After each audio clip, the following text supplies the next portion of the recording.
Guys स्वागत है आपका हमारी इस वीडियो में। हम आज बात करेंगे 3.2 मैथ 10th क्लास की। तो इसमें क्वेश्चन है, निम्न रैखिक समीकरण युग्म को प्रतिस्थापन विधि से हल कीजिए।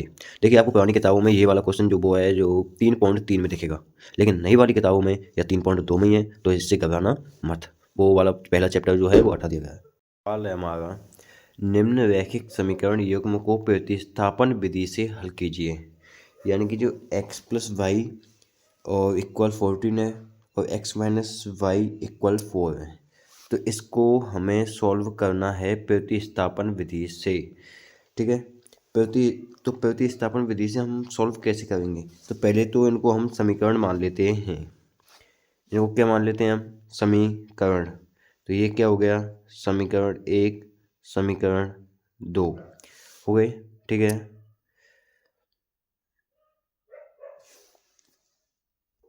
ठीक है। तो फिर अभी हम इसको नीचे लिखेंगे, तो x प्लस वाई इक्वल 14।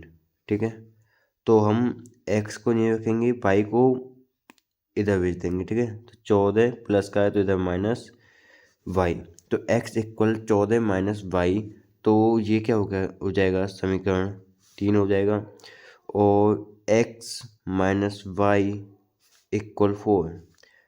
ठीक है, अगर हम x को नहीं रहने दें और 4 माइनस, ये माइनस की जगह प्लस हो जाएगा, तो y ये क्या हो जाएगा? समीकरण 4 हो जाएगा। ठीक है, अब आगे हल करते हैं। ये हो जाएगा समीकरण 4। तो समीकरण 4 का मान, समीकरण 4 का मान समीकरण 3 में, समीकरण 3 में रखने पर, ठीक है, समीकरण 4 का मान समीकरण 3 में रखने पर, तो समीकरण 4 का मान क्या है? x का मान है 4 प्लस वाई, तो 3 में रखेंगे। ठीक है, तो 4 plus Y equal 14 minus Y, तो 4 प्लस वाई और 14 माइनस वाई ये हो गया। तो वाई, इस माइनस वाली वाई को इधर लाएंगे, तो वाई हो गया, इसमें ये माइनस की इधर, तो माइनस से इधर प्लस की हो जाएगी, तो प्लस वाई, ये 14 है, ये प्लस का है तो इधर माइनस का हो जाएगा, तो ये वाई प्लस वाई 2y हो जाएगा। और ये 14 में से 4 गए तो 10, और ये 2 से ये 5 बार, यानी कि वाई का मान क्या निकला? 5। तो वाई का मान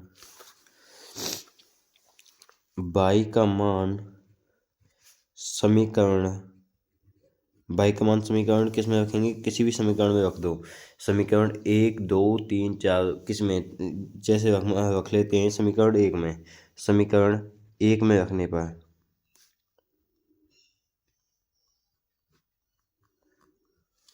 तो समीकरण 1 क्या है? x प्लस वाई बराबर 14। ठीक है, तो यहीं रख लेते हैं। तो x प्लस वाई इक्वल 14, तो x प्लस वाई का मान कितना है? 5।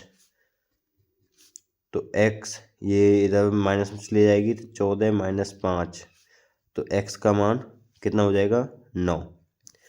तो x और कॉमा वाई दोनों के मान कितने हैं? तो 9,5। ये क्या हो गए? इन दोनों के मान हो गए। अब बात करते हैं क्वेश्चन नंबर इसी के सेकंड की। ठीक है, दूसरा क्वेश्चन है s माइनस टी इक्वल 3, और समीकरण 2 है s upon 3 plus T upon 2 equal 6। ठीक है, तो इसको सॉल्व करेंगे। पहले तो ये हो जाएगा समीकरण 1, ये हो जाएगा समीकरण 2, तो s माइनस टी इक्वल 3, तो s का मान नहीं, s नहीं रहेगा, तो 3, ये माइनस की टी इधर चली जाएगी। ठीक है, तो इधर हो जाएगी प्लस की टी, माइनस प्लस में चले चेंज हो जाएगा, तो ये हो जाएगा समीकरण 3। अभी बचा ये। ठीक है, तो s/3 plus T upon 2 equal 6। तो इन दोनों को हम जोड़ेंगे, ठीक है। तो इन दोनों का लासा कितना हो जाएगा 6। तो इसका एस में गुणा, इसका एस में गुणा, ठीक है, बच्चों गुणन। तो 2s plus 3t equal 6 upon 1। तो 2s प्लस 3t इक्वल 36। तो ये s का मान निकाला था यहाँ, तो 2s इक्वल 36 माइनस 3t। तो यहीं पे s का मान, तो 36 माइनस 3t अपॉन 2, ठीक है। ये क्या हो गया, ये हो गया आपका समीकरण 4, ठीक है। अभी क्या करेंगे, तो समीकरण 4 में 3 का मान रखने पर, ठीक है। तो समीकरण 4 क्या है, s 36 माइनस 3t अपॉन 2। समीकरण 3 क्या है, s इक्वल 3 प्लस टी।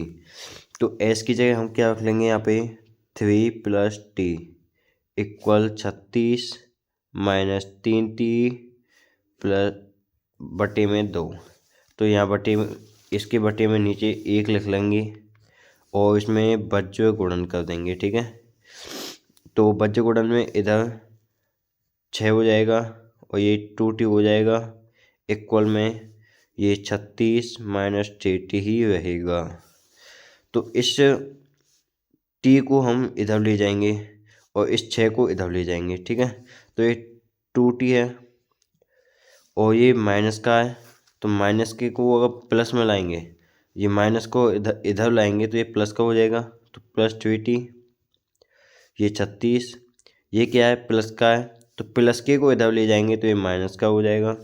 तो यानी कि 2t और 3t कितने हो जाएंगे, 5t। और ये 36 में से 6 गए तो 30, 5 से 30 गया तो 5 6, तो t का मान 6 आ जाएगा। तो t का मान समीकरण, अभी 1 में रखा था, अभी समीकरण 2 में रख लेते हैं, समीकरण 2 में रखने पर, ठीक है।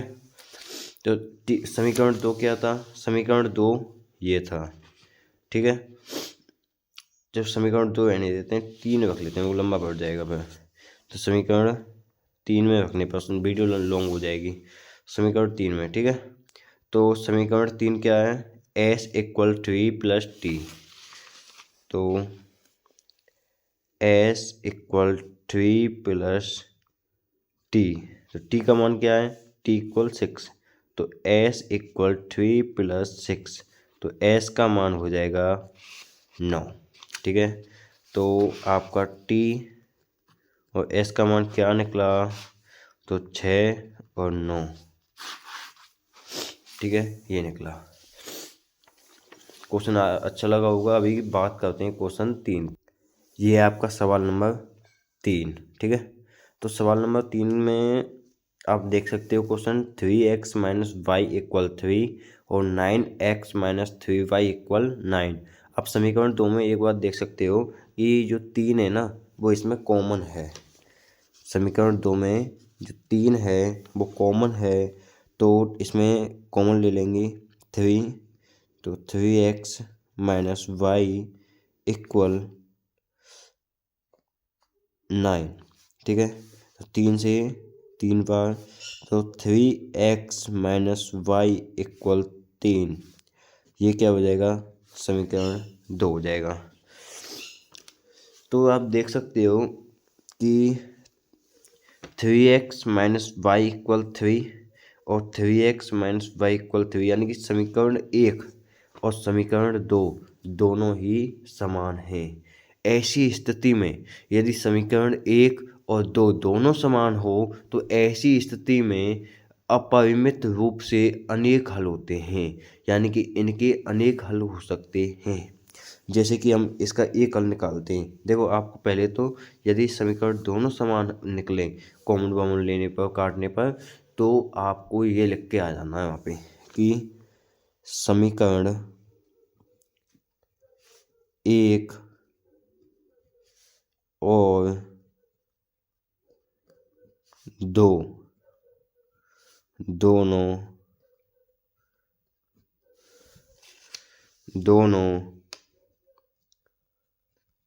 समान हैं, इसलिए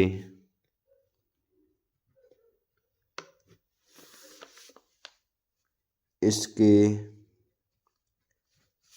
अपरिमित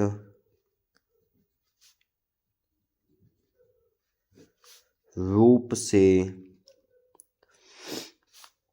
अनेक हल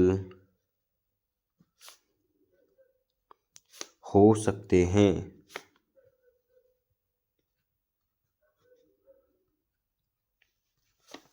ठीक है, तो इसके अनेक हल हो सकते हैं।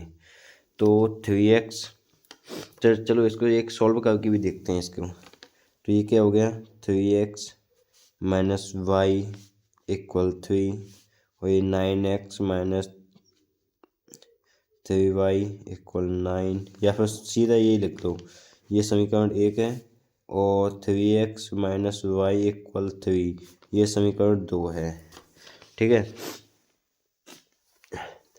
जैसे हमने x को ले लिया तो 3x इक्वल 3 प्लस वाई, और x equal 3 plus Y upon 3। ठीक है, और ऐसे ये ले लिया तो समीकरण 3, और ऐसे ही फिर ये समीकरण 4 आएगा तो x equal 3 plus Y upon 3, यही समीकरण 4 आएगा। तो समीकरण 4 में 3 का मान रखेंगे। ठीक है, समझाने के लिए कर रहा हूँ, वैसे आपको ये लिख के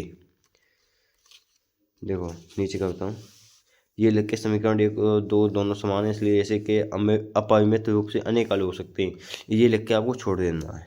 ठीक है, ये तो आपको समझाने के लिए कर रहा हूँ। ठीक है, तो समीकरण 3 और 4 दोनों समान होंगे।